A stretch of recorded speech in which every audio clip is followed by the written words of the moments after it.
Good evening, everyone. So today we're going to be looking at numbers 1 through 6. At the top it should say item 21. Unfortunately, I cannot see what page number it is from the copying, and you probably can't either. So let's double check that we're starting with the sentence that starts her coat. Okay, so everyone double check that it says her coat. All right, so we are going to have some subject pronouns again this week. So let's write a quick list up at the top. Instead of saying Joe, we could say he. Instead of saying Mary, we could say she. Instead of saying dog, we can say it.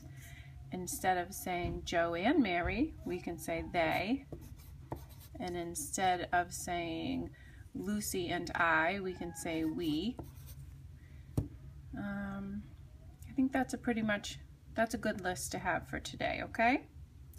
All right, so number 1, her coat had a spot on the sleeve. I don't see any to's, but I do see the preposition on, so I'm going to squiggle it. On the sleeve, preposition is on. Noun is sleeve, and anything in the middle is an adjective. Don't forget your arrow. There are no other prepositional phrases. So I'm going to ask myself who or what is doing the action, and that is coat.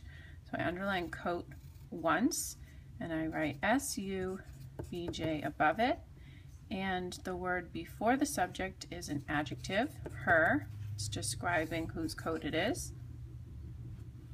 And what is her coat doing? Her coat had. So I underline it twice, and I write MV above it. Number 2, Mike gave his coat to the cold child. First things first, I see a 2, so I'm going to check it. Right after it, I see the word the, so I know the is usually in a prepositional phrase, the cold child. Yep, squiggle it. 2 is a preposition in this case. The last word is always a noun, and anything in the middle is an adjective. Make sure that you draw your arrow, the child, cold child. Draw your arrow all the way over to child.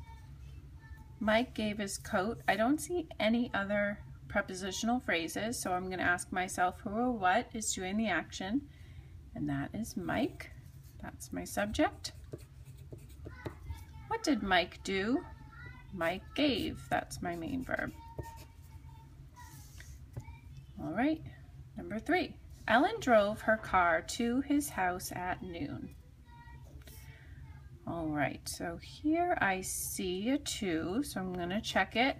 To his house. I don't see any verbs there, so I know this is a prepositional phrase.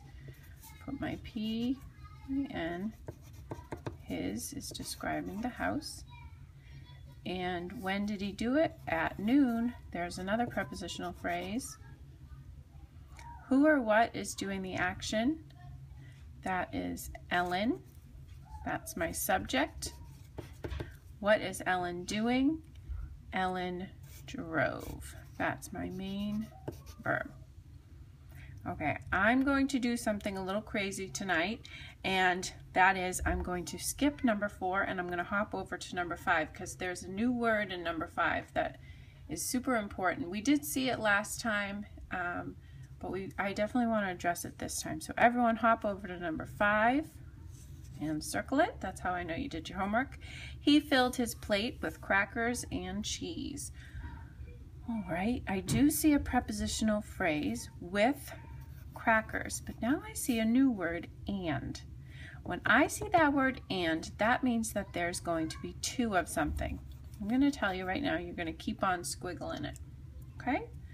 So as always, first word is preposition, last word is a noun. But when I see that word and, then I know that there's 2 of something. So there's 2 things that we're with, okay? So with crackers is actually a noun. With cheese is also a noun. And the word that pulls that together is called a conjunction. So now we always want to be on the lookout for that word and. All right, the next thing that we want to see is who or what is doing the action, and that is he. All right, I see the word he here, and then if I look up to the top of my paper, I also see the word he. So instead of just writing subject, I'm going to write pro, and I'm going to underline it once because he, it's not telling me which he in particular, it's just a pronoun. What did he do? He filled, so I'm going to double underline, and I'm going to write MV. Okay? All right, everything looks good to me. Oh, yep, everything is there. So tonight for homework, I want you guys to do number 4, and I want you to do number 6. And then I will see you tomorrow night. Don't forget that you also have to watch your figurative language video. All right? See you tomorrow. Bye.